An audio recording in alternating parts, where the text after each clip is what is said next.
Saya mau sampaikan sebuah renungan singkat yang berjudul Manfaat Roh yang Kuat. Nah, kita harus memahami bahwa jati diri kita yang sebenarnya adalah manusia roh yang memiliki jiwa dan tinggal di dalam tubuh. Itu kita semua sudah tahu. Nah, kalau roh kita diambil Tuhan, maka jiwa dan tubuh kita tidak bisa berbuat apa-apa, saudara. Gak mungkin jiwa berkata, aku mau meninggalkan, aku gak mau. Aku gak mau meninggalkan tubuh ini. Atau tubuh berkata, silakan, roh mau pergi, tidak masalah. Aku akan tetap hidup kok. Gak bisa, saudara. Roh itu ibarat listrik bagi sebuah mesin. Kalau tidak ada aliran listrik, maka mesin itu cuma hanya jadi barang rongsokan yang tidak berguna. Nah, banyak orang percaya yang belum sungguh-sungguh memahami ini.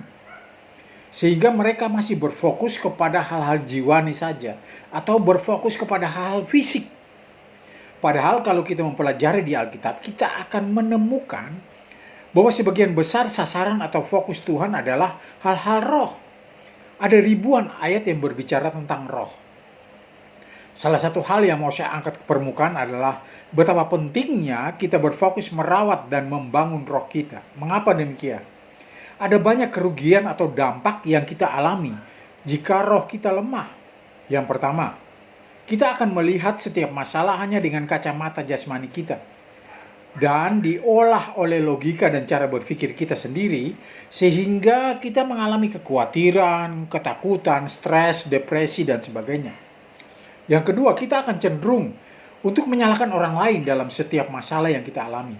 Atau kita cenderung berharap kepada manusia dan menjadikan Tuhan hanya sebagai ban serep semata. Kita akan lebih cenderung memecahkan masalah dan persoalan kita dengan cara kita sendiri, saudara. Yang ketiga, roh yang lemah akan membuat kita cenderung berfokus ke diri sendiri. Dan masih banyak hal negatif lainnya yang ditimbulkan oleh roh yang lemah. Tetapi, saudara, jika roh kita kuat, maka yang pertama, mata rohani kita akan terbuka sehingga kita dapat melihat penyebabnya atau siapa di balik masalah dan problem yang kita hadapi. Yang kedua, iman dan keyakinan kita kepada Tuhan itu akan terus bertumbuh dan tidak tergoyahkan. Kerinduan kita untuk berdoa dan membaca firman Tuhan itu semakin kuat dan menggebu-gebu. Kesadaran dan keinsyafan akan membanjiri jiwa kita dan kita tidak mudah digoyahkan oleh apapun. Mata rohani kita akan terbuka jika roh kita kuat. Roh yang kuat akan mampu mengendalikan keinginan jiwa kita. Dan di dalam roh yang kuat akan membuat Tuhan bergerak dengan kuat juga melalui hidup kita untuk menyatakan dirinya bagi dunia di sekitar kita. Dan masih banyak lagi, saudara, dampak dari roh yang kuat. Nah, di dalam Efesus pasal 6 ayat 10 berkata, dan akhirnya hendaklah kamu kuat di dalam Tuhan, di dalam kekuatan kuasanya. Alkitab terjemahan lain berkata, hendaklah kamu menjadi semakin bertambah kuat di dalam Tuhan, di dalam kekuatan kuasanya.